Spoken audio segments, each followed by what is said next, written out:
Oke, pemain asing untuk Proliga 2026 sudah semakin lengkap untuk sektor putri karena semua klub sudah mendatangkan pemain asing untuk dimainkan di Proliga musim baru nanti. Nah, kita akan bahas satu persatu mengenai pemain asing yang didatangkan oleh semua klub, termasuk dari Jakarta Liquid Mandiri, Gresik Petrokimia, kemudian juga Jakarta Electric PLN, dan lain sebagainya. Kita akan mulai pembahasan dari para pemain asing yang sudah didatangkan atau dikontrak oleh Gresik Petrokimia. Ini adalah salah satu pemain asing yang sudah dikontrak atau digait oleh Gresik Petrokimia, yaitu Animi Cem, dan posisinya itu adalah outside hitter. Lahir tanggal 22 April tahun 1994, dan kemarin di musim lalu Animi Cem itu membela Akari Charge di PVL atau di Liga Filipina.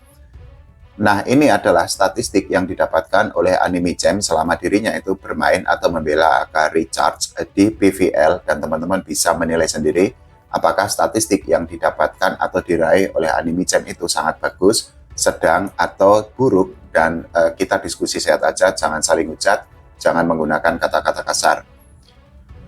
Selain Animi Cem, Gresik Petrokimia itu juga sudah mendatangkan Alexandra Bitsenko. Ini juga posisinya itu adalah outside hitter, lahir pada tanggal 23 November tahun 1995.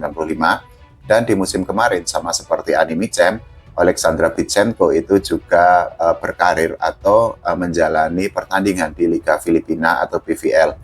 Bedanya adalah kalau Animi Cem itu membela Akari Charge, tapi kalau Alexandra Bitsenko itu membela Solar Spike, dan ini adalah statistik yang didapatkan atau diraih oleh Alexandra Bitsenko selama dirinya itu membela Solar Spike. Nah, dari sini teman-teman bisa untuk membandingkan bagaimana statistik yang diraih atau didapatkan oleh Alexandra Bitsenko dengan Animi Cem selama mereka membela timnya masing-masing di Liga Filipina atau di PVL pada musim kemarin. Dengan masuknya dua outside hitter, ya tentu saja pelatih Gresik Petrokimia itu harus putar otak, karena kita ketahui bahwa Gresik Petrokimia itu kan sudah memiliki beberapa pemain di posisi outside hitter, salah satunya adalah Mediel Yogu, yang di musim-musim sebelumnya dirinya itu kan selalu menjadi pemain inti atau menjadi pemain utama di Gresik Petrokimia. Nah, kita akan bergeser ke Medal Falcons karena ini cukup unik, lantaran Medal Falcon itu mendatangkan dua pemain asing sama-sama dari Asia Tenggara, dan dua-duanya itu sudah datang ke Indonesia. Yang pertama ini adalah Del Palomata yang posisinya adalah middle blocker, pemain dari timnas Filipina yang kemarin juga bermain di SEA Games 2025. Lahir pada tanggal 11 Januari tahun 1995, dan tingginya ini sangat menjulang karena tinggi dari Del Palomata itu adalah 190 cm. Dengan tinggi seperti itu, ya Del Palomata bisalah untuk menjadi andalan bagi Medan Falcon untuk menahan serangan-serangan dari pemain lawan, dan juga Del Palomata bisa diandalkan untuk mendapatkan poin dari serangan bola-bola cepat di pertandingan nanti. Nah, ini adalah statistik yang didapatkan oleh Del Palomata selama dirinya kemarin membela PLDT High Speed di PVL atau di Liga Filipina. Teman-teman bisa untuk melihat sendiri apakah statistik atau catatan angka yang didapatkan oleh Del Palomata itu baik atau sedang atau buruk. Nah, kita pokoknya diskusi sehat aja, sangat saling hujat. Pemain lain yang didatangkan oleh Medan Falcon untuk menghadapi Proliga 2026 yang oleh PBVSI itu akan diselenggarakan mulai bulan Januari nanti, itu adalah Viti Nguyen yang merupakan pemain di timnas Vietnam, dan juga kemarin di SEA Games 2025 dirinya itu membela timnas Vietnam. Lahir pada tanggal 16 April tahun 2002, dan tingginya itu adalah 176 cm, posisinya adalah outside hitter. Bagi Viti Nguyen sendiri, bermain di luar negeri di Indonesia ini merupakan pengalaman pertamanya, karena sebelumnya dirinya itu kan hanya bermain atau hanya berkompetisi di Liga Vietnam. Nah, meskipun demikian, pengalaman atau kemampuan dari Viti Nguyen ini juga tidak perlu diragukan lagi, karena ketika bermain di level internasional, dirinya itu kan pernah mendapatkan pujian dari staf kepelatihan di timnas Polandia karena kemampuannya yang sangat bagus. Nah, ini adalah potongan kutipan ketika Viti Nguyen itu mendapatkan pujian dari staf kepelatihan timnas Polandia. Dengan bergabungnya Del Palomata dan juga Viti Nguyen sendiri, ini menambah warna baru di Medan Falcon, karena di musim kemarin Medan Falcon itu kan menjadi bulan-bulanan semua peserta Proliga 2025. Ya, harapannya tentu saja nanti Medan Falcon bisalah untuk berbicara lebih banyak, minimal ya tidak menjadi juru kunci seperti di musim kemarin. Nah, kita bergeser ke Jakarta Livin Mandiri karena apa? Ini pemain yang didatangkan itu keren banget karena level dunia, bahkan bisa saya sebut sebagai pemain grade A. Teman-teman Volley-mania, para fans volley Indonesia boleh setuju, boleh enggak, pokoknya kita diskusi sehat aja. Jadi Anabelika ini posisinya adalah outside hitter, lahir pada tanggal 3 April tahun 1992, dan tingginya itu sangat menjulang karena tinggi dari Anabelika itu mencapai 191 cm. Ini adalah statistik yang didapatkan oleh Anabelika ketika dirinya itu bermain di Liga Italia bersama Honda Oliver Bueno pada musim 2024-2025. Teman-teman silakan untuk dibaca atau ditonton statistik yang didapatkan oleh Anabelika.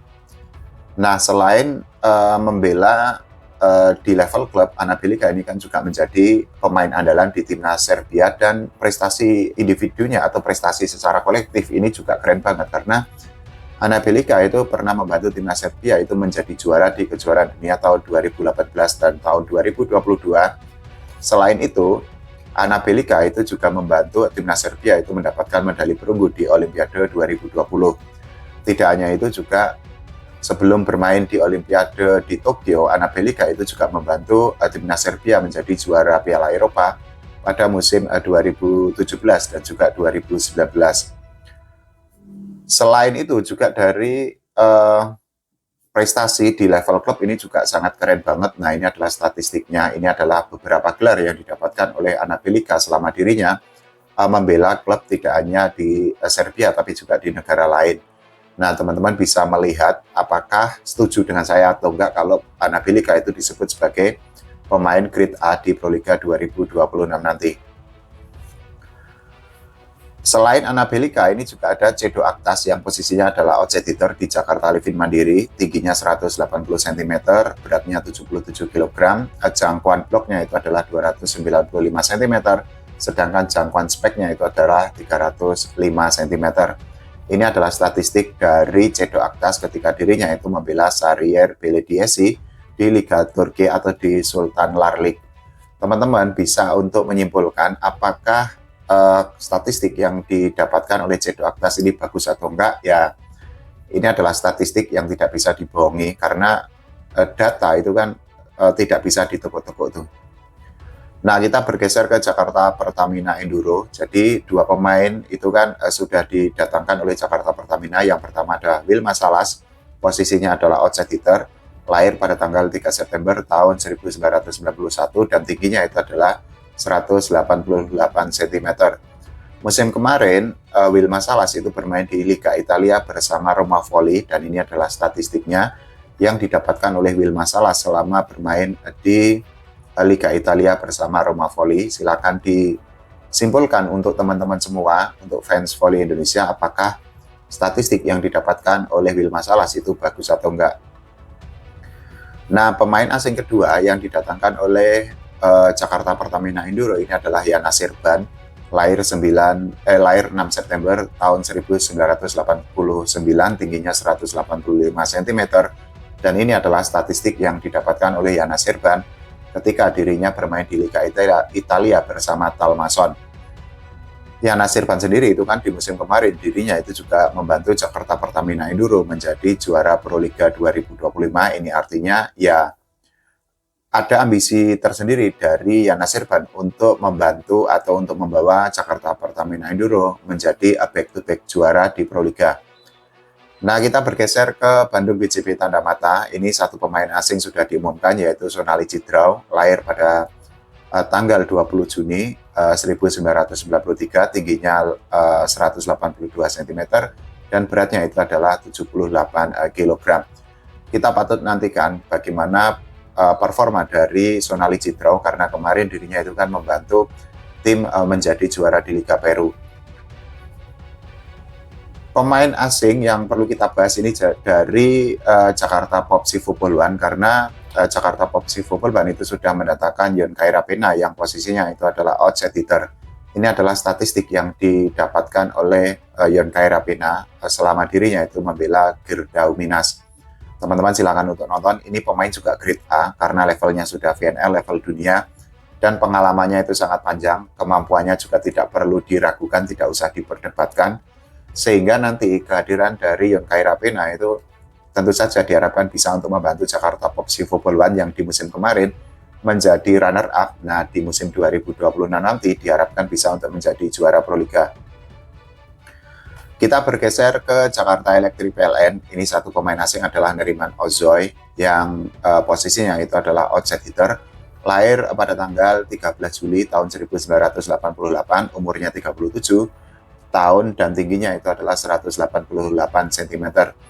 Nah, ini adalah statistik yang diraih atau didapatkan oleh Neriman Ozoy ketika dirinya itu membela Hava Yolari.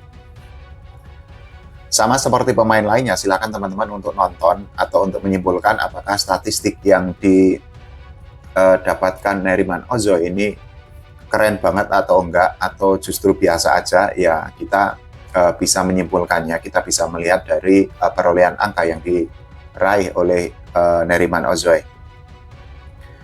Nah, pemain lain asing yang ada di Jakarta Electric PLN ini adalah Celeste Plak, posisinya itu adalah opposite hitter, lahir tanggal 26 Oktober tahun 1995, tingginya 190 cm.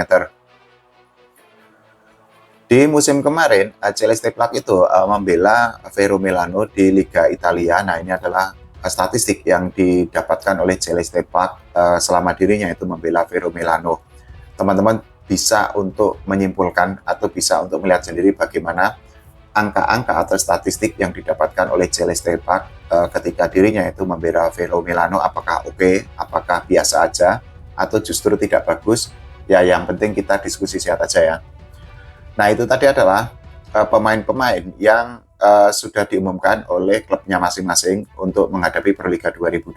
Itu artinya masih ada 2 pemain asing yang belum diumumkan, satu dari Bandung BJB Tanda Mata, satunya lagi dari Jakarta Popsi Football One. Tapi konon katanya Bandung BJB Tanda Mata itu sudah deal atau sudah resmi mendapatkan atau mendatangkan Anastasia Guerra. Nah, sedangkan Jakarta Popsi Football One ini masih misterius banget, tapi rumor yang beredar katanya Bethania De La Cruz itu akan kembali bergabung bersama Jakarta Popsi Football One.